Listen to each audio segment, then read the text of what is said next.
దేశ చరిత్ర చూసినా ఏమున్నది గర్వకారణం. నరజాతి చరిత్ర సమస్తం పరపీడన పరాయణత్వం. నరజాతి చరిత్ర సమస్తం పరస్పరాహరణోద్యోగం. నరజాతి చరిత్ర సమస్తం రణరక్త ప్రవాహ సిక్తం బీభత్సరస ప్రధానం పిశాచగణ సమవాకారం. నరజాతి చరిత్ర సమస్తం దుర్బరులను కాల్చుకు తినడం. నరకంతులు ధరాధిపతులై చరిత్రమున ప్రసిద్ధికెక్కిరి. బలవంతులు దుర్బన జాతలి పానిసలను కావించారు. రణరంగం కాని చోట భూస్థలమంతా వెతికిన దొరకదు. గతమంత తడిసి రక్తమున కాకుంటే కన్నీళ్లతో చల్లారిన సంసారాలు, మరణించిన జనసందోహం, అసహాయుల ఆహాకారం చరిత్రలో మూలుగుతున్నవి. మహాప్రస్థానం ద్వారా శ్రీవారు ఆనాటి ఆటవికం, అరాచకం, క్రూరత్వం, రాక్షసత్వంపై ప్రశ్నించిన వైనమిది.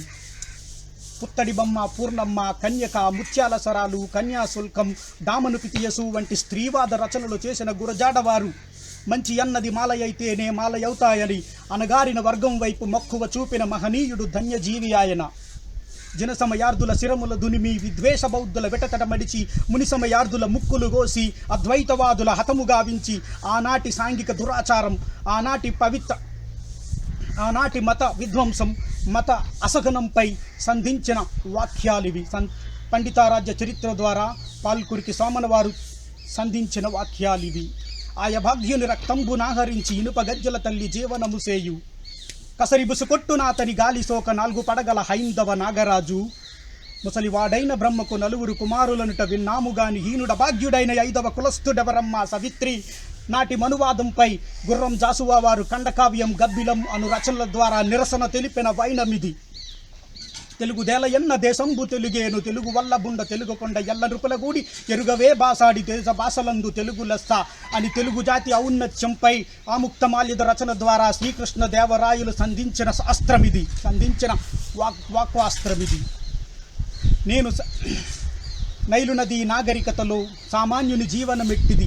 తాజ్మహల్ నిర్మాణానికి రాళ్ళెత్తిన కూలీలెవ్వరు, ప్రభువెక్కిన పల్లకి కాదోయ్ అది మోసిన బోయీలెవ్వరు. సామ్రాజ్యపు దండయాత్రలో సామాన్యుని సాహసమెట్టిది. చారిత్రక విభాత సంజల మానవ కథ వికాసమెట్టిది. ఏ దేశం ఏ కాలంలో సాధించినదే పరమార్థం అని ప్రశ్నించిన శ్రీ వైనమిది మహాప్రస్థానం ద్వారా ఆటవికం, అరాచకత్వం, సామాన్యుని జీవితంపై ప్రశ్నించిన శ్రీవారు ప్రశ్నించిన వైనమిది. ఇలా అరాచకత్వం, మతతత్వం, బానిసత్వం, క్రూరత్వం, రాక్షసత్వం, స్త్రీవాదం, అతివాదం, మితవాదం, బానిసత్వం, రాచరికం, ఆటవికం, అనాగరికం, పేదరికం, పెద్దరికం ఇవంటి అనేక సామాజిక అంశాలపై ప్రాచీన ఆధునిక కవితలు కోకల్లలు. కానీ నేడు రైతు పడుతున్న అవస్థలపై ఏ కవి యొక్క కలము నుండైనా ఒక్క సిరాచుక్కైనా జారువాలిందా ఏమో. ఎక్కడైనా అలా జరిగిందేమో, నేనైతే గుర్తెరగలేదు. అలా జరిగి ఉంటే వారికి నా 100 కోటి నమస్కారాలు. వారు నన్ను మనస్ఫూర్తిగా క్షమించాలి. అయితే ఆనందకరమైన విషయం ఏంటంటే నేటి సినీ కవులు ఆ విషయంలో కాస్త గుర్తెరిగారు. పట్టణాలలో 10 పాచి పని చేసుకున్న వనిత సైతం తన కుటుంబం కోసం పట్టెడన్నం సంపాదించుకోగలుగుతుంది. కానీ 10 ఎకరాల రైతు కూడా పచ్చడి మెతుకుల కోసం దేహి అని అభ్యర్థిస్తున్నాడు. రైతు 6 గాలం ఇంటిల్లపాది కష్టపడి పండించిన పంటకు ధర నిర్ణయించేది మరొకడు. కర్మణ్యవాధికారస్య మా ఫలేషు కదాచన మా కర్మఫల హేతుర్భూర్భుః మాతే సంగోస్తవి కర్మని.